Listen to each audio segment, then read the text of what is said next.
අපේ රටේ ඉඳලා තියෙන චරිත පුතේ ආයි හිතා ගන්න බැරි පොරවල් ඉඳලා තියෙන්නේ මම මේ පොරවල් කොට සමා වෙන්න ඕනේ ආයි සුපිරිම වැඩකාර දැන් ඔයාලා අහලා තියෙන කොත්මලේ ගණිතය කියලා කෙනෙක් කියන්නේ කොත්මලේ ගණිතය කියලා කියන මගේ රත්න පුතේ රාජාත් සිංහ රජුරෝන් හිටපු හොඳම දෛවඥයා ඒකට හොඳම දෛවඥයා හොඳම ප්‍රඥෙක් හොඳම ගුප්ත විද්‍යාකාරයෙක් යක්ෂයන්ගෙන් වැඩ අරන් තියෙන්නේ එහෙව් වැඩකාරයෙක් එතකොට මේ කොත්මලේ ගණිතයක සුපිරි කතා ටිකක් තියෙන පුතේ කොත්මලේ ගණිතය කියලා කියන්නේ මාවෙල ගමේ ඉඳලා තියෙන්නේ මට මතක වෙන මාවෙල ගමේ ඉඳන් තල්ලත්තත් කිහිල්ල ගහන් තමයි සෙන්කඩපුල රාජධානි පුතේ යන්නේ රාජ සේවයට හොඳම දෛවඥයා රජුරන්ගේ සියලුම දේවල් කියන්නේ අපේ කොත්මලේ ගණිතය එතකොට මේ කොත්මලේ ගණිතය එක දවසක් දැනගත්තා මෙයා හොඳ දෛව විද්‍යාඥයෙක් නේ ඒ කියන්නේ මේ විග්‍රහය ගැන ඒ කියන්නේ මේ ජ්‍යොතිෂය ගැන හොඳ වැඩකාරයා මෙයා බලනවා මේ ප්‍රබල ග්‍රහයෝගයක් මෙයා ජීවත් වෙලා ඉන්න කාලේ ප්‍රබල ග්‍රහයෝගයක් කියන මගේ අතරක් මේ ග්‍රහයෝගයේ නිසා ඒ කියන්නේ සිකුරු සහ සෙනසුරු තමයි මේ රණ්ඩුව යන්නේ බලී යන්නේ මේ ඇටැක් එක යන්නේ හැබැයි මෙතෙන්දී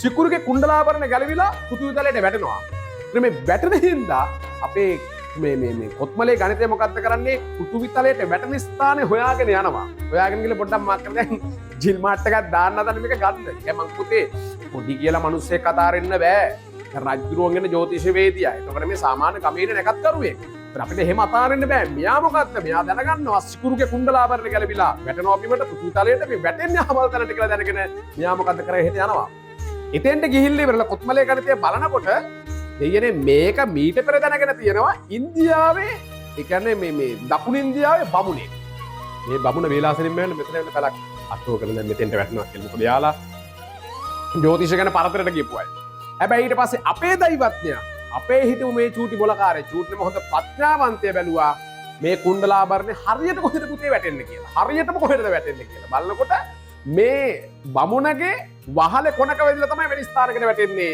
අපේ කොත්මලේ ගණිතය මෙතන හදාගත්ත පැල ඒ වගේම එදා දවසේ ග්‍රහයෝගයේ දවසේ සෙනසුරු සිකුරු ඇටැක් එක ගියා සිකුරුගේ කුණ්ඩලාභරණ ගැලවිලා බමුණගේ වහලේ වැදිලා තමයි අපේ කොත්මලේ ගණිතය වහලෙන් සාලට වැටෙන්නේ පැහැදිලි නේ අන්න ඊට පස්සේ මේකට ලොකු රණ්ඩුවක් ගියා බමුණු දෙන්න. ඒ කියන්නේ කොත්මලේ ගණිතයයි බමුණයි.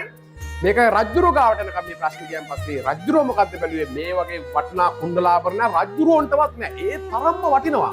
ඒ නිසා රජුරෝ කිව්වා මේකේ තියෙන වටිනාකමත් එක තොට මේක වැඩකුත් නෑ. උඹට මේක වැඩකුත් නෑ. මේකේ මට ඇති වැඩකුත් නෑ කියලා පුතේ දලලා මාලිගාවේ ශ්‍රී දන්තධාතුන් වහන්සේ වැඩ ඉන්න ඒ දලදා කර්ණෝට යටින් තියෙන පලාපෙත්තක් හදලා බොහොම ලස්සනට වර්ණවත්ව හදපු ඒ පින්වන්ත වස්තුව හදලා තියෙන්නේ අන්න අර කුණ්ඩලාභරණය කියලා කියනවා පුතේ. කුණ්ඩලාභරණය. පැහැදිලි නේ?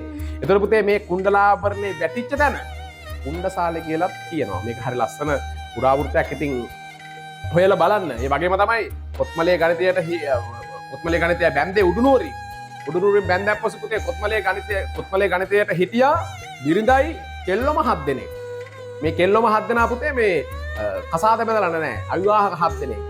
එතකොට මෙයා වැඩගත්තේ යකෙක් ගෝලුවට ඇමයක් ගහලා තමයි මන්ත්‍ර බලෙන් මං කිව්වේ ගොඩක් හොඳ මන්ත්‍ර පුළුවන් කියලා මේ කොත්මලේ ගණිතය වැඩගත්තේ අනර යකාගෙන්. හැබැයි එක දවසක් මේ කොත්මලේ ගණිතය ගෙදරන සිගලාවක මේ යකා මොකද්ද කරන්නේ? පුතේ තමන්ගේ බිරිඳයි අර බඩදරුව අම්මා දරුවෙක් හම්බෙන්න ඉන්නේ කොත්මලේ ගණිතයක බිරිඳයි දරුවෝ 7 දෙනාමයි මරලා විනාශ කරලා දානවා ලේවිලක් කරනවා ගෙදර. අන්තිමට මෙහෙම කළ සිරිපාතට පැනලා යනවා. ගල්ල ගියා පස්සේ කොත්මලේ ගණිතය කරුංක ගෙඩියකට පිල්ලියක් මතුරලා ඒ කියන්නේ පිල්ලියක් විතර හදලා කරුංක ගෙඩියකට හදලා මේ යකා ගෙන්නලා කිස්ස ගසලා ඒ කියන්නේ බෙල්ල කපලා මරලා දැම්මලු. තේරුණා නේ? ඒ නිසා මේකේ තියෙන සත්‍යත අසත්‍යතාවය ගැන කතා කරන්න ඉස්සෙල්ලා බලන්න දැනටත් මම හිතන්නේ එහෙ මට මතක විදිහේ මහත්තයා නම මතක නැහැ. ඒ කොත්මලේ ගණිතය පාවිච්චි කරපු පුස්කොළපත තියෙනවා. නෑ කියන්න බෑ. ඒ ඔක්කොම සාක්ෂි සහිතව තියෙන නිසා මේක අමුතු රටක්. මේ රටේ හිටපු වැඩකාරෝ ගැන තව පුතේ කතා කරන්න දේවල් නෑ. සමගලත් තරම් පුතේ හිතන්න එපා. මේක ජීවත් වෙච්ච අය එසේ මෙසේ අය නෙමෙයි.